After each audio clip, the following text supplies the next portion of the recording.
Do rekonštrukcie vzácneho benediktínskeho kláštora v Hronskom Beňadiku sa dnes zapojili špeciálne stroje. Ich úlohou bolo očistiť vonkajšiu severnú fasádu tzv. Opátskeho krídla. Na Slovensku použili túto metódu poprvýkrát, vo svete však ňou už čistili napríklad sochu Krista v brazílskom Rio de Janeiro. Rekonštrukcia kláštora v Hronskom Beňadiku sa dostala do ďalšej fázy. Jeho návštevníci mohli pozorovať, ako z fasády Opátskeho krídla miznú rôzne nánosy, ale aj machy a lišajníky.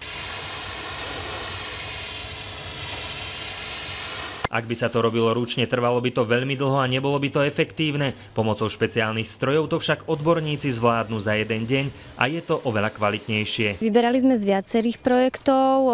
Prvou podmienkou bolo, aby prebiehali aktuálne tie rekonštrukčné práce a samozrejme aj z technického hľadiska, aby to bolo zvládnutelné a aby to bolo čo najviac teda efektívne. Čo sa týka ručnej práce, tak je to samozrejme s tými strojmi neporovnateľné.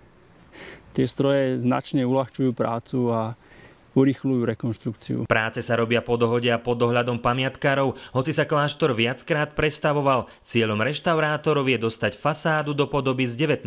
storočia. Používa sa horúca voda, v podstate, ktorá je trískaná pod tlakom na fasádu. Cieľom vlastne je odstrániť ten depozit, čiže usadeniny machov, lišajníkov a prachových čiastočiek. Na Slovensku je to momentálne unikátny projekt. Prvýkrát sme tento projekt priniesli na Slovensko. Po očistení fasády sa postupne doplnia všetky omietky, ktoré zničil zub času, alebo ich museli odstrániť. Po doplnení tých úbytkov sa to vlastne bude celoplošne farebne zjednocovať.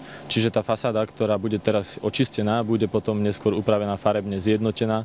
Takže jej životnosť bude už podľa toho, ako sa to tu bude často udržovať. Hoci sa tento spôsob čistenia použil u nás prvýkrát, spoločnosť má s metódou vo svete bohaté skúsenosti. Z takých najznámejších by som spomenula socha Krista v Riu, pohorie Mount Rushmore v Spojených štátoch alebo London Eye v Londýne. Rekonštrukcia kláštora a priľahlých objektov v Hronskom Beňadiku bude pokračovať aj v nasledujúcich mesiacoch. Ukončenie tejto fázy je naplánované na jar budúceho roka. Martin Dušička, Teatry.